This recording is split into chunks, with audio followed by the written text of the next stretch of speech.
I'm kind of interested in a bit of like insecurity and complete lack of inhibition. They kind of go together. It's like flip sides. She is a delightfully quirky, unique, and talented multi-instrumentalist. She has played solo and collaborated with the likes of Jack White, Susie Roach, and more. Today's special find is Rachelle Garniez. My name is Nancy Magarill. I'm a singer, songwriter, composer, performer, graphic and web designer. And I'm Peter Michael Marino, and I'm a writer, producer, creator, performer, and educator. We are New York-based artists you may or may not have heard of. And we are here to introduce you to other artists you may or may not have heard of. I'm not trying to be cruel or even unkind, but we were too cool for school and I was out of my mind. And maybe that's no excuse for playing so fast and loose, but it's the only one I've got. Yeah, we must have had some fun, but you could have been anyone. The butcher, the baker, the candlestick maker, the doctor, a lawyer, or an Indian chief. Yeah, I was playing the field down on God's little acre. I sat and listened to some of the tracks on your website today, and I just have to say, your voice is just so unbelievably gorgeous and versatile. Like, you have the ability to do everything with your voice and tell stories in a way as a songwriter and a singer that is just mesmerizing for me.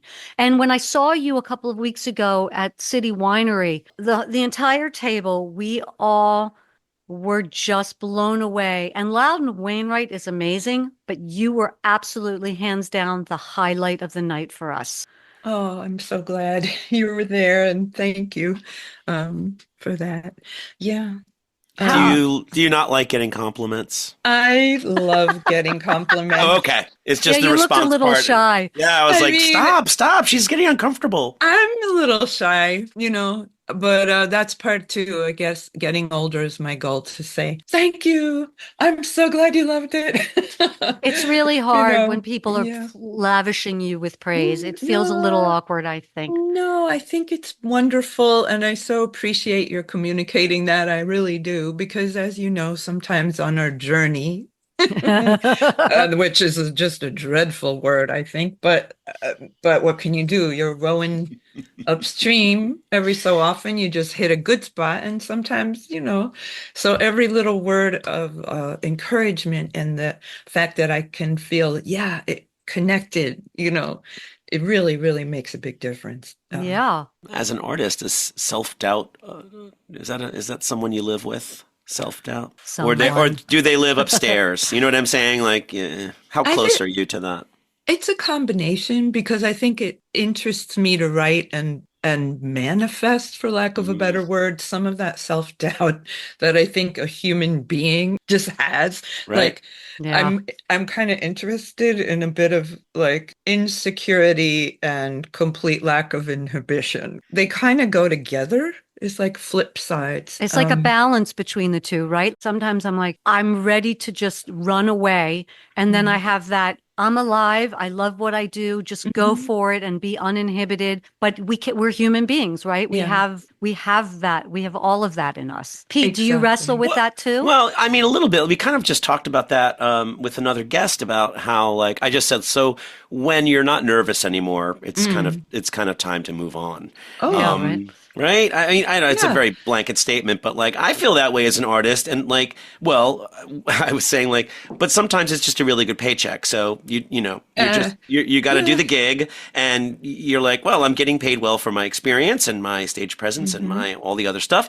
And no, I'm not going to be nervous about this. But then there's other times where you're like, I should be nervous right now. Well, and you're not, or I'm not. I mean, I feel like if I'm not nervous, what I'll do is I'll make myself sing a song I've never sung, or do something I like. Oh my gosh. I like being on the a bit edge. off. Yeah, I really like it. And so this is something, for better or worse. I like it. I was, in punk rock bands when I was a mere child and all kinds of stuff. And I kind of like that feeling, like I'm just jumping into the ocean. It's going to be Oh. really fun. And now I feel, as I've gotten older, which is just wonderful thing to do. And kind of inevitable. Yeah. That I don't question myself, and I also know where, like, I am kind of on the rails. Even if I'm off the rails, I don't go as far off road as I used to. Yeah.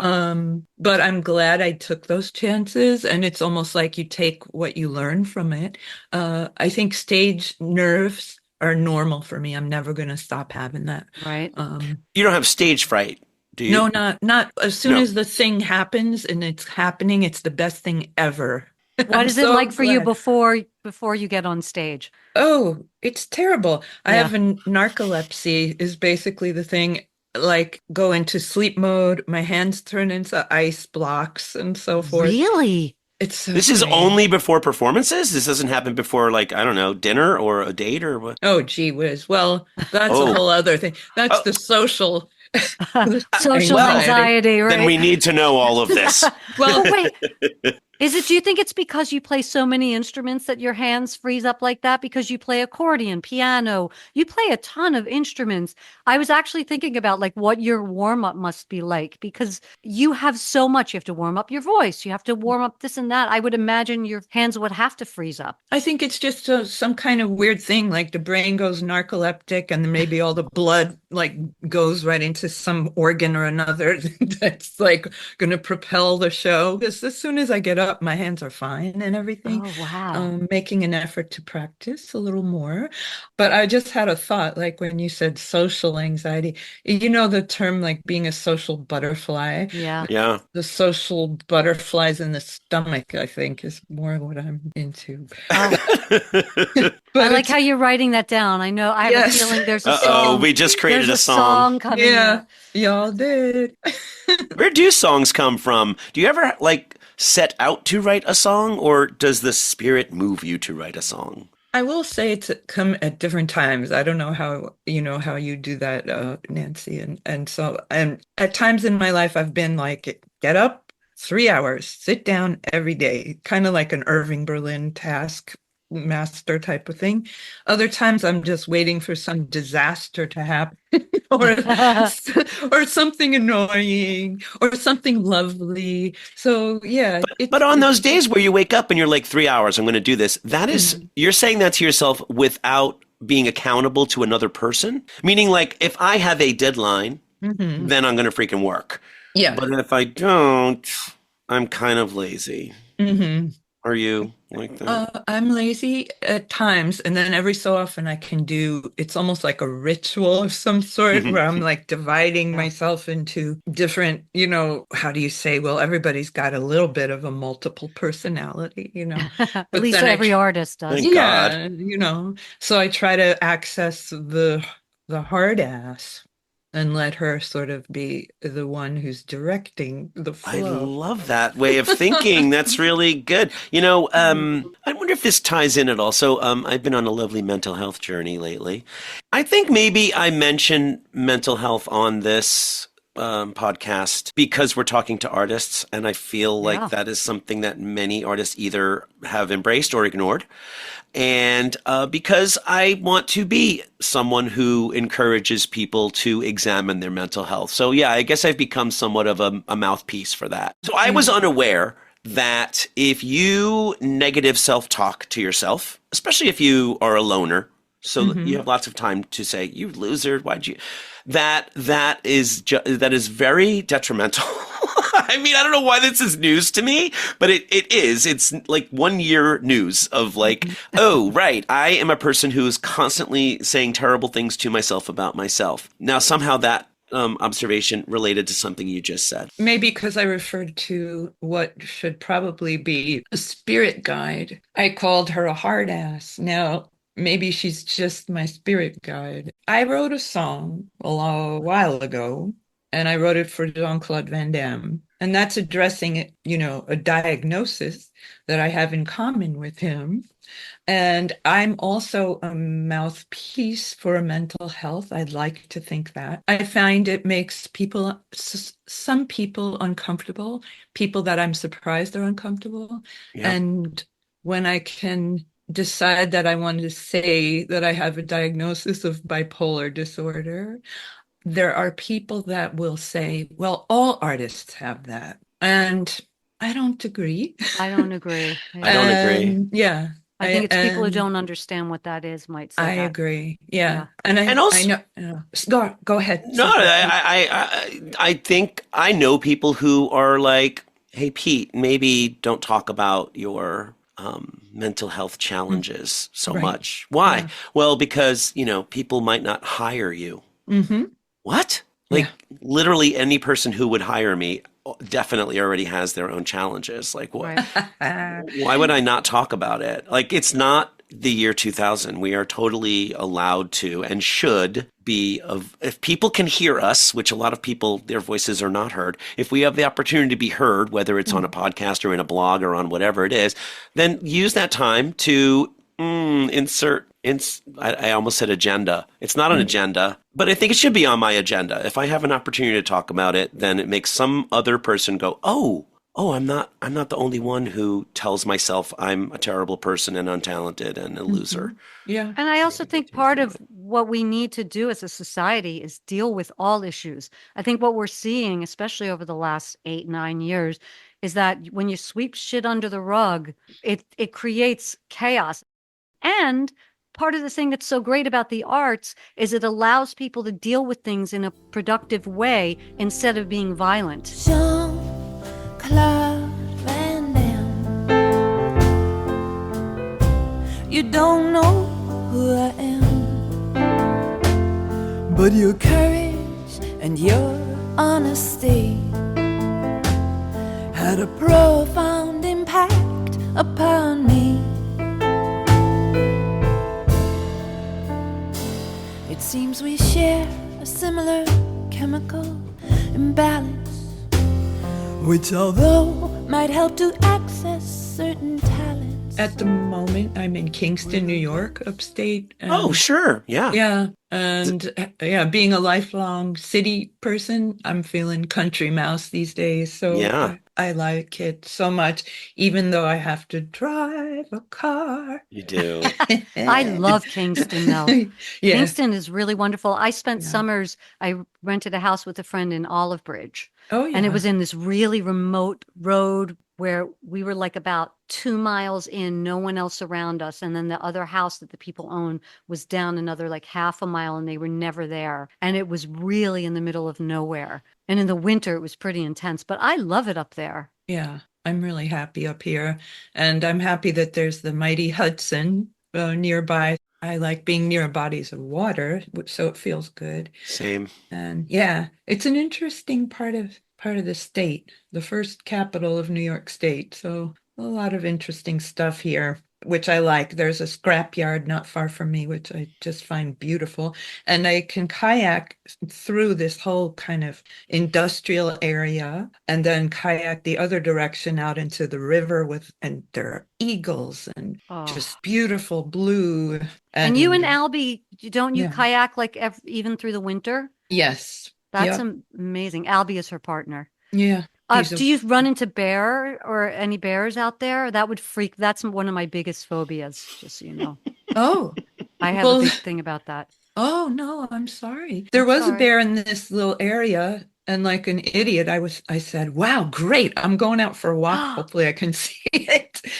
But I didn't. And then the bear sort of meandered away. We had some bobcats across the road, which They're really in these days. Yeah. yeah, right? Yeah. Mhm. What's They're up with really that? in. I don't know. I keep hearing about that. They are. Yeah, me too. Apparently, foxes are making a comeback. Like we're gonna start seeing stray foxes in New York City more often. Well, we're definitely getting coyotes here. Wow. Oh, Yeah. I think I like foxes more than coyotes. I Okay, love foxes. They're so Yeah. Coyotes beautiful. are so needy and noisy, aren't they? Well, don't they're killers, They So don't have are all phones. Well, No, all wildlife is, right? In I the don't right mind a little circumstance. predatorial thing. I mean, we had these little robins outside in a nest right outside the window that hatched and the blue eggs, and mama and daddy fed them worms, and we were obsessively checking on them. And then they became crow snacks.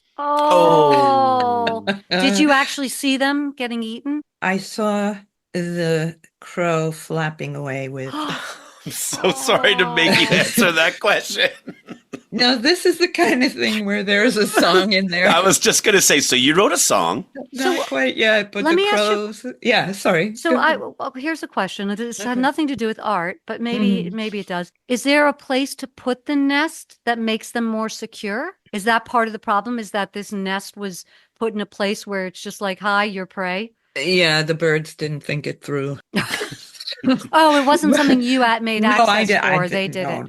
They Oh, did it. Now what I'm trying to do is create a sort of bird certified sanctuary for pollinators and birds outside. So there's no oh, mowing the lawns, no mow, they call it. And I'm putting no in mo good, mo. no mow. Yeah, exactly, no mow. And so this is a mission, to create a habitat for butterflies, bees, birds, and bats. Nice. I don't know. But yeah, I appreciate speaking to y'all, and that you don't have a stigma around certain subjects is very Yeah, helpful and good. And that goes for, the same thing I feel are these animals that have their habitats are shrinking. That's why they're coming to the yeah, city, Yeah. absolutely. Yeah, so Do you find that creating music and creating art helps with what's going on with your mental health? Is that why you started doing music, do you think? um Or was it just something you've always done? I grew up with a musician as a mom. She's a classical piano player, Nancy Garniez. She's also very involved with ear training and all this. So I've grown up around music my whole life. I didn't learn Uh, how to read or do any of it because I didn't read want to. music. Yeah, I could read words pretty early. But yeah, I don't read music. It was funny because as a kid, I just thought I just want to write books. I just want to be a writer. But I thought I'm going to be way too lonely if I do that. And music just seemed like too easy to me. It's like, why should I Wow. do that? I'm not going to do that. And then it sort of came to pass by a bit of an accident. I got into busking and playing on the street, and I was in Europe as a young like lady, like 17 years old, and I fell in with all kinds of very interesting musicians, flamenco, a group of Roma in Spain, and Huh? it just was an education. I came back to New York and gave away all my recorded music because I said it's dead. The only Wow. music is live. Oh, you were Um, making an artistic statement. That's why you gave it away? Definitely. I just said I need to be outside and play, music. I don't care if it's in a club, I don't care where it is, but I just felt that after hearing, a very old woman under a bright full moon singing solo flamenco into the night, I just thought this is the best thing ever. And it's just happening in the moment, you know. But somehow Um, you were confident that, I mean, it sounds like you were young yeah. when you made this observation. You were confident that this will be the way that I earn an income. Yeah, because I was really fascinated by the busking world. And I was a handball.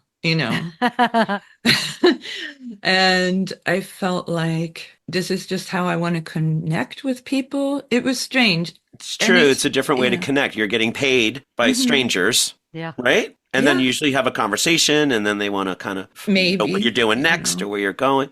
Yeah, yeah.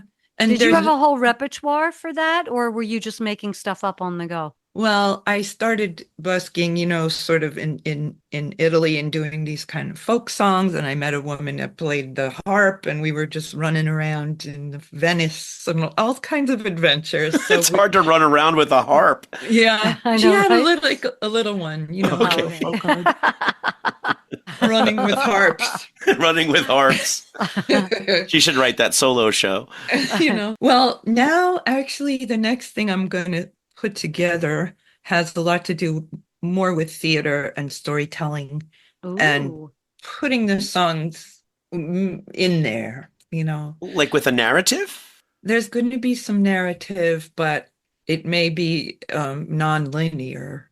Oh, I thought you were going to say nonverbal, like the narrative is just in how the songs go from one to another, like a concept album, I suppose. Sure. Yeah, the song cycle. But I think I'm a yapper. The last few shows I've done, I'm doing a lot of speaking, and it's comedic and it's tragic and it's intertwined with sound, vocal sound. So this is something I improvise often. Like there'll be a shtick, I'm going to stick to that, but I don't know. The challenge is going to be keeping a spontaneity with a more structured format. I just did a workshop with Gretchen Cryer on the same thing, putting a solo show together. Yeah. And it's such a fascinating experience because it's not something I ever did because I've always played my music in clubs, and then maybe I've had some, banter, or I've told some stories depending on what the news was of the day. Yes, It's really interesting creating a show that incorporates either your music or someone else's and filters a story through it, and there's a really great book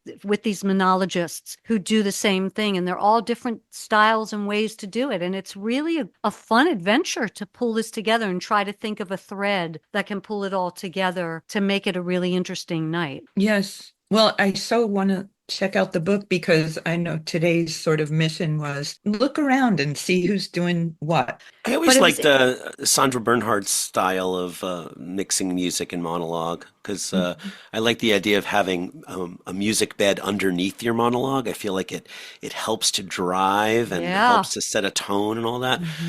Trying to think of others who, whose show is I talk about a lot is the Fuck Seventh Grade, Jill Sobul's. Oh, I loved that show. One woman show. That? I haven't seen it, but I'm a fan of hers. It's coming back, and you should see it. Is it back now? Yeah, it's opening in a couple.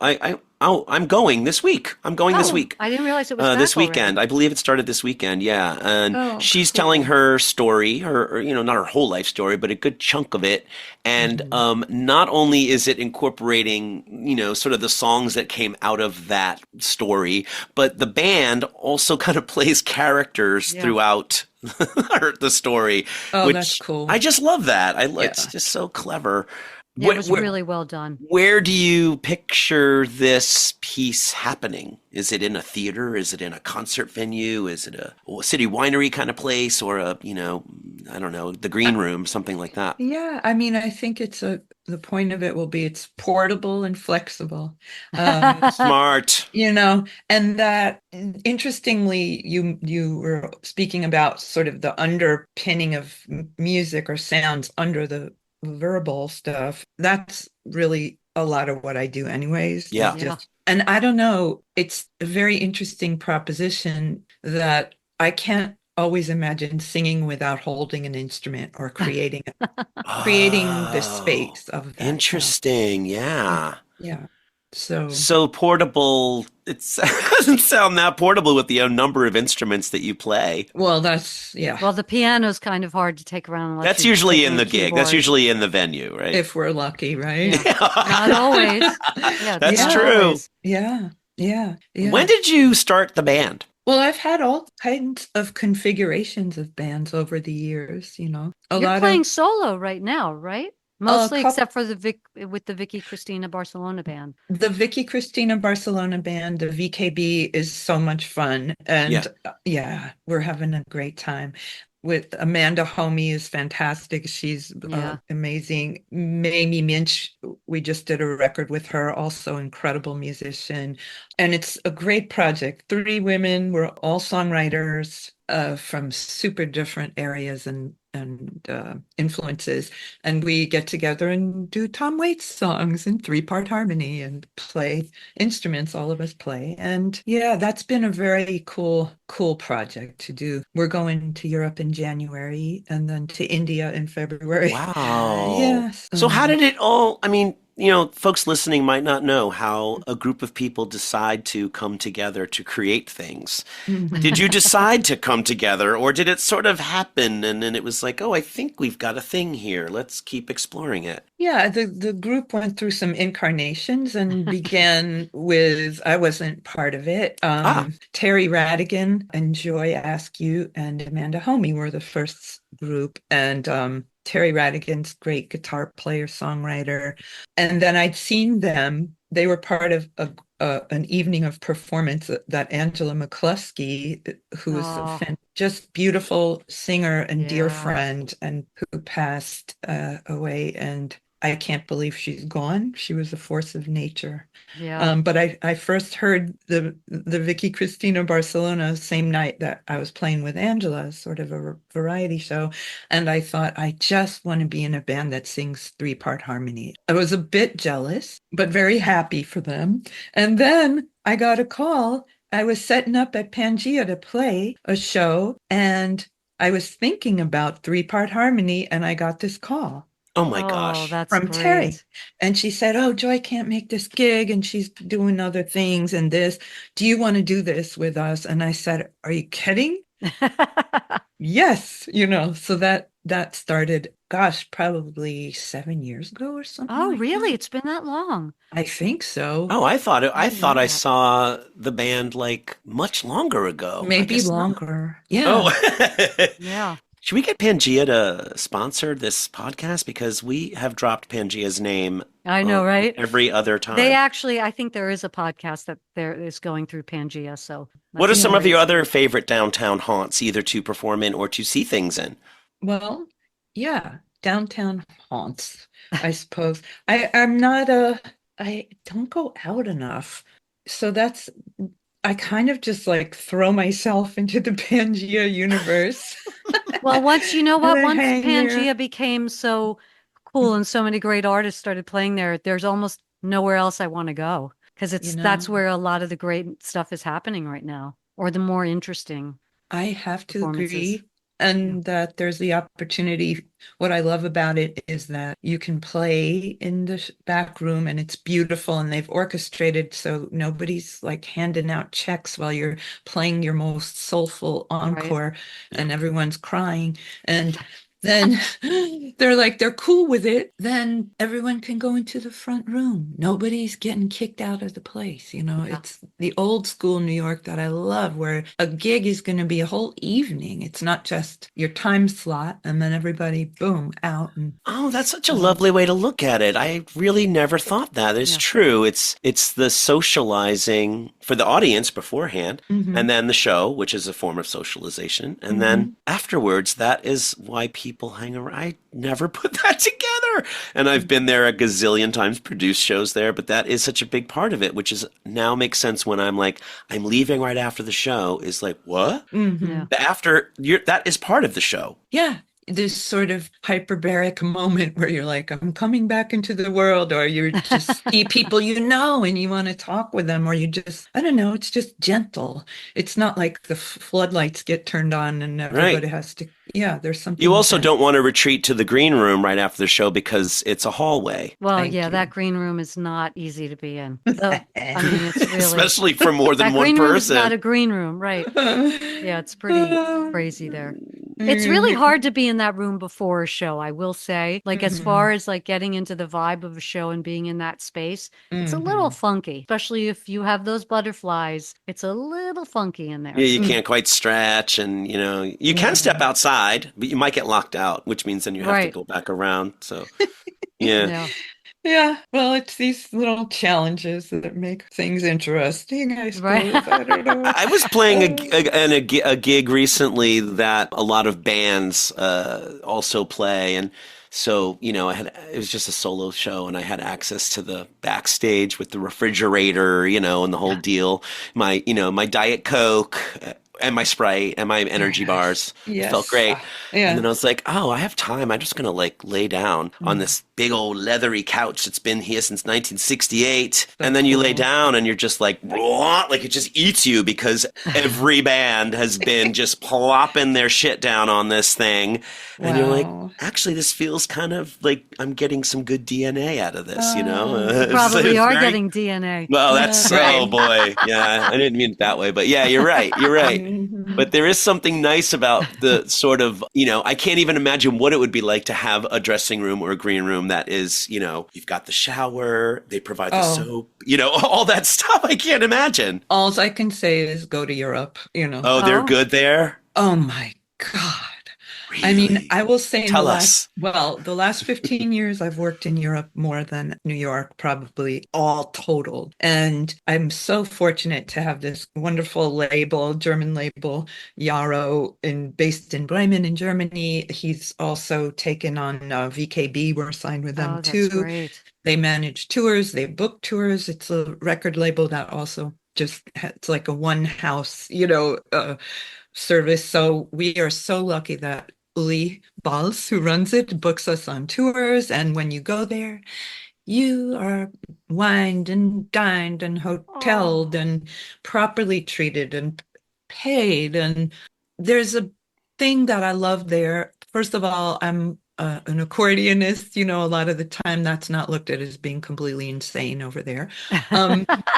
Also, that I feel because of ageism is not as strong there. I really believe, and I get the feeling that it's not the judgment that you go through here in the US, especially as a lady. There's a respect. Yes. Yeah.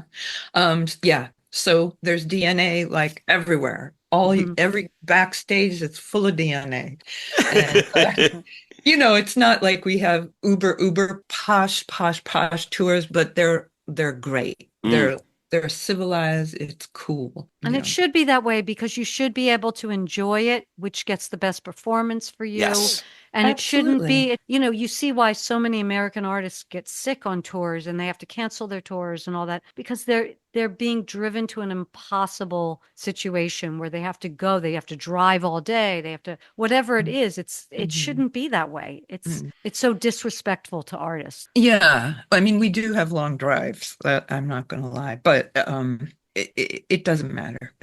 Yeah. That's why we're not in the super deluxe range at the moment, but that could change at any time. We could who knows? And I also did want to mention that, I've been doing this farewell party show. This would be the 8th year. What is that? Well, when the election results of 2016 came through, it seemed that most of my friends and myself and people I knew needed a bit of cheering up, especially also as Prince had died, David Bowie died, Leonard Cohen died, Sharon Jones died, so I decided we have to have a party. I was going to call it a farewell party, and I decided to celebrate the music of these artists that had passed away that year. And that was at Pangea. And then Stephen and Arnaldo said, you need to do this every year. Oh, that's great. Yeah. So that has been a tradition. And this year, I'm actually going to do it at a space called the Lethe Lounge, which is uptown. And it's more a format of a house concert. Where uptown? In a way. It's on 113th Street between Riverside and Broadway. Oh. A friend of mine, Mark Ettinger, runs this place. It's also a recording studio, and they have beautiful piano. And this year is just going to be a bit of a different edition up there. Mark plays trombone and bass and piano and all kinds of guitars and so forth. So I think we're going to do it this year as just a different style. I am dying to know when I ask, what is a disastrous experience you've had in either performing or booking or because I think it's important for people to hear the bad as well as the good. Oh, I've got a good bad. Oh, good. But it happened a long time ago, but it's a universal bad, I think. So, do you remember that venue, the Fez, under Time? Of course. Sure. I think we talked about it 2 weeks ago. Yeah. Oh, yes. So how wonderful it was many years ago already. I mean, I'm talking like 20 something years back. I had a record out which had a giant band. We had horn sections and violin and the piano and the guitar and the bass and drums, and I was do. Really cool record, my second album I made. And I booked a residency at Fez because I Great. was very excited. I can't remember the name of the guy, but we had a relationship. Every month we're going to do this show with a like 11-piece band or some nonsense. And I was very excited. Those were the days when you bought stamps and printed postcards and went out and did this. There were things you could touch. And I was so happy the first gig was booked. And we had on my postcard, like 4 dates.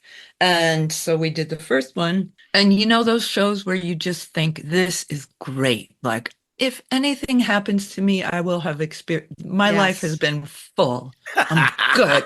Uh-oh. You know what I'm saying? The bartenders were crying. Everybody was like, oh my God, this was blah, blah, blah. I mean, It's an event. It was just stupendous, if I may say so myself. I walked out in a bee costume. I mean, we had so much fun. And I called the manager the next day to thank him and to say, I'm so delighted and thank you so much. I'm so looking forward to the next ones.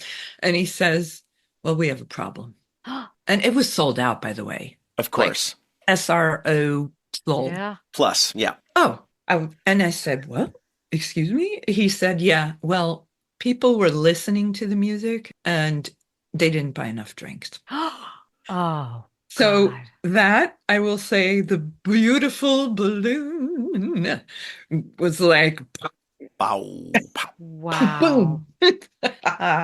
And I said, well, I can't cancel the next 3 shows, dude, because I have booked my band. It's a whole situation. I have postcards. Oh, yeah. Yeah. And so he said, okay, well, I'm going to have another band then open for you. And so that particular group of people, I will say none of them were professionals. Oh. All of them had lots of friends because they weren't busy being artists all day. So they filled up the place with people who love to drink in order to tolerate the music that they play. Oh, no. And I then that mean, was your audience too, right? well, they kind of split. Like Okay. he made it happen so that I could bring the people in, so but then that created a whole thing. So that I will Yeah. say was an interesting moment. I think that's where the 2-drink minimum thing came in, because I Mhm. think that, I mean, justifiably, a club has to make their money. Absolutely. But on the same token,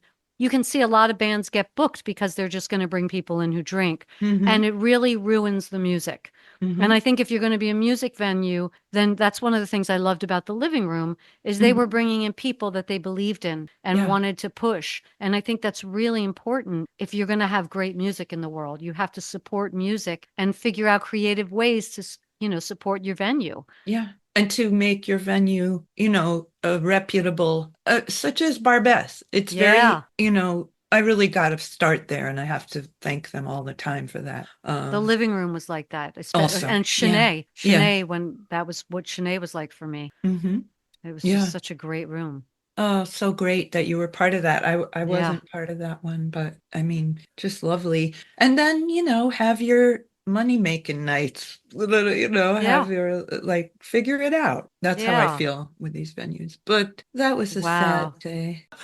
So what is next for you, Rachelle? What is your next is it the play, the musical, the solo show? Is that what you're going to be working on primarily, or are you pulling it all together and just keeping them all going? Yeah, I like to have, what do they call balls in the air? Irons in the fire, balls in the fire. air. Yes, right. I had an accountant who used to say, you throw enough pieces of spaghetti on the wall, something will stick. Oh, Indeed. Yeah. Yeah. I will just say, I'm going to play a Day of the Dead show way upstate in a little beautiful town called Halcott, New York, in Greene County. That's coming up on Saturday, the 2nd, which is Dia de los Muertos. So I'm going to Oh. play in the Grange Hall up there. which is just great. Like venue wise, I'm really into these little cool spots upstate. Yeah. It's They're like old school, right? They're, they look like totally how they looked. exactly. Yeah. And there's DNA there too, Oh, yeah. Yeah, these sort of old buildings and real cool stuff. So that's sort of a thing I'm getting into up here. And then, yes, I guess I've said it in public, so I have to start working Yeah. on this other project. And then we're working with VKB. We're always making videos, and I love your videos, by the way. I'm sure that you have a very big say in how things are going to look in your videos, and your personality just is so clear in so many of your videos. It's super impressive. well, I'm working a lot. Amanda Homey and I have sort of a production team, which has sort of come to just manifest. She's got editing skills. She's got technical skills. She wouldn't have gone through technical difficulties today. But she's got mad skills. she's got mad skills. So Okay, we're not 20. and then Albie, my partner, is wonderful with camera. And we happen to have really a good fortune to be able to set up and get a lot of work done and go shoot on location. She and I just shot our video of Murder in the Red Barn. We shot that on iPhones, and that's just released yesterday on YouTube. Is she upstate now too? Yeah. So we have That's great. headquarter. And another project we're into is actually working with other artists to create videos. We can record, not a 12-piece band, but we can make decent recordings up here, get some photos done. We do a lot of styling, so this is your art direction. I mean, you clearly have even what you're wearing right now is really cool. Oh, thank you. Have like a zhuzh. And that zhuzh, like, is in your music. It's in your personal, what you're wearing, for a little Zoom podcast, and in your videos as well. It's just so nice. I don't want to use the word branding, but there's aesthetic, and the fact that you have an aesthetic is so. I appreciate that so much, because I feel it's very hard to feel comfortable enough with just here's how I see the world, and to trust that other people will be like, oh, that's kind of weird, but I'm attracted to it. Yeah, I think that's part of everything, right? When you get the nerve, like all of us do, to get on stage, right? You have it goes back to the beginning of the conversation. Yeah, and I really appreciate you're speaking about the negative voices of like telling you that this and that. We're all gonna make a promise right now to listeners. This means you too. Yes. To and just what is say, our promise? Well, when those, the self-doubt, not the good kind of self-doubt, but the bad kind of self-doubt kicks in, we're just going to have to figure it out and just say, okay, thank you for your input, voice. I am now encasing you in a small sphere of bubbleness and I'm blowing you away into the ether. I just thought of it. That voice is your ex. Like, don't, and they're still in your life. You're still friends, but like just tell your ex, we're not together anymore. There you go. I don't need. I like that. I'm going to listen to my other half of my brain. They're dating this wonderful person who loves me. We've only been dating for a little bit of time, which is why they love me so much. But yeah, that's a good way to look at it too. It's just like, no, we broke up. Sorry, bad voice. Also, I think it's important to note when that negative voice is your path of least resistance, of what you've gotten so used to that you don't. My friend Diane used to say this to me, that whenever you start to get freaked out or that panic or whatever it is, just kind of breathe. And go, no, you know what? I'm not doing this. And just go, I understand you. And it's like you said, the bubble, like that little, what's the flower? The little dandelion. Flower dandelion, thank you. Yeah. Where you just blow it away and it just goes away. I love that image. I think that's really helpful. And that involves breathing also. You're exhaling. Yes. Right. Yeah. I think that's a lovely, lovely thought and important. Yes. This is more than a podcast. This is saving people's lives. It's saving people's lives. We end this every time with like, this is fucking therapy. You know?